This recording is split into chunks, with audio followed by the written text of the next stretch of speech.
Pakistan stock exchange میں آج دن کے آغاز میں تجارت کے دوران حصص کی مالیت میں 600 سے زائد پوائنٹس کی کمی دیکھی گئی، جس کی وجہ تجزیہ کاروں نے IMF کی نویں جائزے میں تاخیر اور بڑھتی ہوئی سیاسی غیر یقینی صورتحال کو قرار دیا ہے۔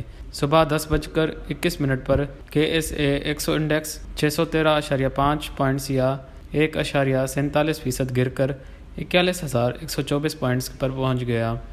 انٹر مارکیٹ سیکیورٹیز میں ایکیوٹی کے سربراہ رضا جعفری نے کہا کہ مارکیٹ میں خدشات پائے جا رہے ہیں کہ IMF کی قسط کی اجرا میں اگلے سال تک تاخیر ہو سکتی ہے۔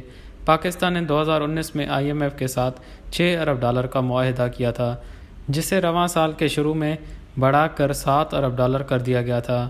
پروگرام کا نواں جائزہ فی الحال $1.18 کروڑ کے اجرا کے لیے IMF اور حکومت کے درمیان زیر التوا ہے، جبکہ فریقین کے درمیان بات چیت اور مذاکرات جاری ہیں۔ وش نیوز، کراچی۔